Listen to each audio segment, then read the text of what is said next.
Alagaana lagumaa maaltu alagaadhaan fira jedhee. Ilmaan Oromoo jechuudha. Anillee waan baay'ee haasa'uudhaaf hin dhufne yuutuubiirra jechuudha. Hadaraa rabbii jedhaati. Rabbii keessa isin uume sodaadhaati jechuudha. Gumaa aartistii Oromoo uummanni Oromoo bal'aan kafaluu qaba. Oromoon kutaa kurnanii gumaa lubbuu qaalii kana gumaa aartistii keenya ija Oromoo kan gandummaan beekne kan Oromummaa isaa qofaaf nama Islaama keessaan sun jedhin uummata Oromoo ija tokko ilaalu gumaa isaa kana nafxinyaa akka kanatti lubbuu isaa galaafatti gumaa isaa kafaluu qaba. Lubbuun hunduu du'a dadhamuuf teessii namni du'arraa hafu jedhu garuu duuti akka kana ka kichuusa kutu ituu bilisummaa eeggadheedhu kichuusa kutti sanuu yeroo mootummaan Oromoo aangoorra jirutti. I'm really sorry. Ani onnee kiyyannatti irraan gadda guddaa kan onnee koo madeessedha. Gadda artistii Hacaaluu Hundeessaa. Ani takkaa namaaf akka kana gaddeen beeku, takkaallee akka kana rifadheen beeku. Wallaahi ani amanuu hin dandeenye jechuudha. Amma Abiyyi Ahmad gadhiifnaani peejii isaa jalaa laalee amanii malee amanuu hin dandeenye du'a Hacaaluu Hundeessaa jechuudha. Saniif innuu jedhee warri du'e jalaa obbaafate jedhee isaaf qadaama isaatii biyyeen itti hasalphatu rabbi isaaf araaramu. Garuu uummanni Oromoo gumaa isaa kafaluu qaban. Mee haati Hacaaluu Hundeessaa haadha Oromoo hundaatti ilaalamuu qabdi akka haadha keetiitti ilaaluu qabda jechuudha. Haati Hacaaluu waggaa kana obboleessa Hacaaluu awwaaltee obboleessa jalaa ajjeesanii obboleessa isaa gaafa Hacaaluu jalaa ajjeesanii tokko nama jiruyyuu du'a isaa reeffa isaa fudhachuu dhufeetti harka poolisii jira jedhanii kan dhume haa dhumu isinuu yoo Oromoon hundi namni sadii yoo hafee bilisoome hin ga'a.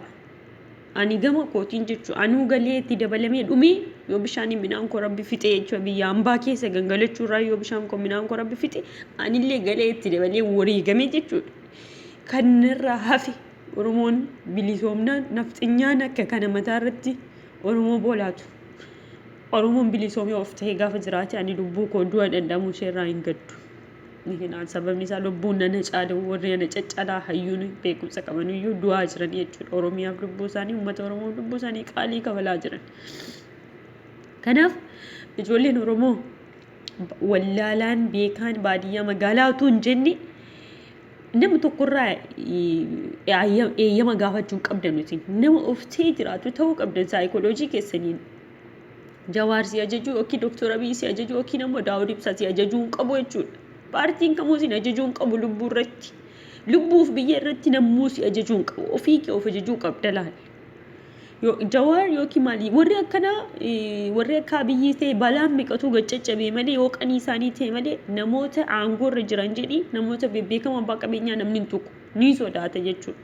Isaan hin tuqamu. Kan du'u ilmaan haadhayyeessaa kan isheen mana citaa keessatti teesseetti biddiina isaa meeqa qorra kanaan tolchitee ilmaan isheen guddifadha.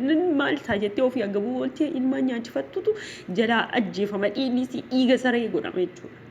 Kanaaf uummanni Oromoo bakka jiru dammaqee jimma sila nafxanyaan fudhattee akka keessa jirtu Oromoon qulqulluun baay'ee walmadhaatillee gumaa goota keenya gumaa aartist Hacaaluu Hundeessaa gaafachuu qaba jechuudha. Oromoon bakka jiru jechuudha. Abbaasaandaroota biyya alaarraa jiranii fi warra injiinaroonni abbaasaandaroonni warrumti biyya alaa biyya keessaa warri Oromoon taate Oromummaan keessatti dhagahame gumaa aartist Hacaaluu Hundeessaa gaafachuun dirqama jechuudha. Mootummaan fedhe biyya haa bulchu. Mootummaa Oromoo harka jiraa fi lubbuun isaa yeroo wayyaaneen akka sana Oromoo gooturraa hafee har'a harka Oromoo mootummaa Oromoo jira jedhama maqaadhaa jechuudha. Maqaan maal godhaa maqaan achi taa'uun harka isaatti jechuudha kan Oromoo gumaa jechuudha. Lubbuu qaqqaalii hayyoota keenya kafalaa jirtu harka mootummaa Oromoo kanaati. Nafxanyaan isaantu nafxanyaa nutti ol baasee jechuudha. Kanaaf wallaahi billaahi isiniin jedha. Rabbii kee akka kadhaanitu biyya kee jiraadhe lubbuu kenna nan kenna. Warra hafte qeerroon Jimmaa qofa ijaaramtuu miti malee qeerroon bakka biraatti Oromoon qeerroon haadholii aboolii ijaaramaadha.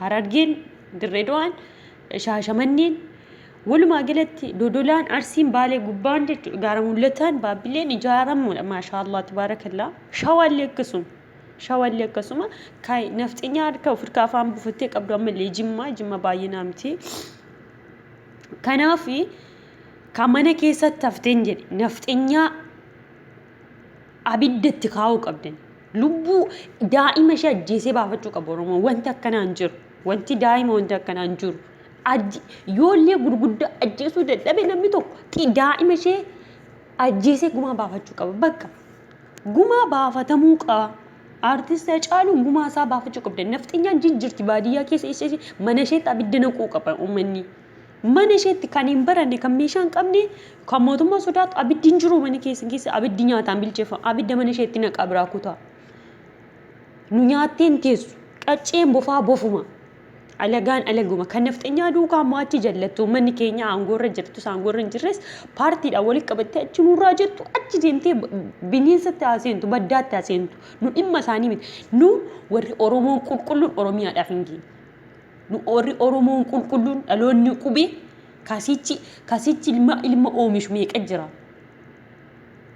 dulloonni warri faayidaa hin qabne falmee dhiisee bakka fedhi nafxinyaa duukaa gondorichi haaseenu nunnaquu jechuudha suni dantaa keenya miti warri oromoo nafxinyaa warri oromoodha ayyaan oromoo ta'ee dhiiga mucaa kanaati nutti nagaamne falmuu qaba jechuudha dhiigni Hacaaluu dhiiga eebbisaa addunyaa ta'uu hin qabu eebbisaa addunyaa haati dhiiraan boosii jedheeti weellusaa yeroo hunda dhaggeeffadheetiin du'a eebbisaa addunyaa makiinaatti fannisaniimi warri wayyaanii makiinaatti fannisan miti artistoonni keenya bara baraan du'aan ishee du'a saree ta'uudha kan na gaddisiisee mooraalii kee ana hamilee koo na ajjeesu jechuudha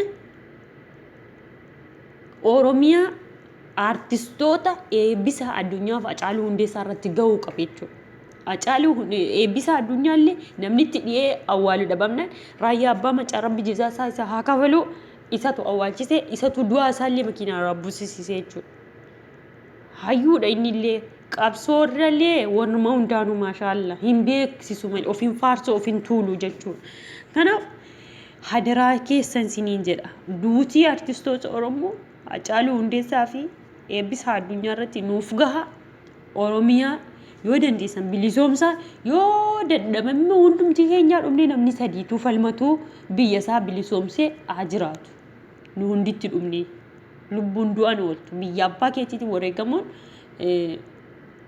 du'an ooltu garboomtee jiraachuurrayyuu jiree biyya hambaasuma argaarru namaa garboomtee jiraachuurra biyya abbaa keetiitti afaan kee dubbachuurra jiraachuurra duutee biyyeetti ta'uu siif fooyyaa jechuudha kanaaf ani hanga amma kootti amma beekuma kootiitti naannoo kootirra ijoollee shanjaa ol caalaa wanni ijaaramee jiru hin jiru qeerroon akkuma beekamu Samiraa Kamaal namni beektanu Jimmaa ijoollee dedootii isheenillee ishee waliin ijaaramuu ni dandeessanii warri fedhii qabdan warri oromummaan sitti dhagaame oromummaan dhugaan wajjin dhaabbachuu dandeessan ijoollee 51 illee hin geessi jechuudha ijoolleen aanaa keenya walumaa galatti isheenillee hidhamtee baatee hidhaan oromoo duruu duubatti hin deebifne ishee wajjiniin illee ijaaramtanii falmachuu hin dandeessan warri dadhabdanis immoo akkuma nafxeenyaan jala jirtan sagalee keessan dhageessifachuu hin dandeessanii qabsaan ni kufa qabsoon itti fufa nu oli warri wareegame meeqatu jira maammoo Mizammir ni fannisan akkasuma Taaddasaa Birruu kan nu caalu lubbuu qaqqaalii kakkafali meeqatu jira jaarraa abbaa gadaa meeqa jira ka gaafa calanqoo meeqa wanti diinni nuun godhin hin jiru dur Tigireen nu nyaatte amma nafxeenyaan nu darbite maal abbaa keenyaa hinna nuyi haadhuun waanii wallaan lubbuu kee qaalii kan nama warri godhubatti hin jenne jechuudha qabsoo oromootiif dur Tigireen nu nyaatte Tigireen xirooftuun qulqullummaa ishee eegganne biyya xiraahaa deemtu nu nyaataa turte amma nafxeenyaan nu darbite mootummaa kana dandeessan cabsuudha dadhaban balleessanii baduudha kalaas wanni godhamu hin jiru abiddatti naquudha bakkee jiruutti nafxeenyaa waan jedhametti abidda naquudha sana malee amma diinni oromoo nafxeenyaa malee Tigireen unkaan mulliftee nama ajjeefti Tigireen bareedduu gooti mulliftee si ajjeefti mi kun diina wayyaa keessa akka bufaatitti nama hedditti nafxeenyaan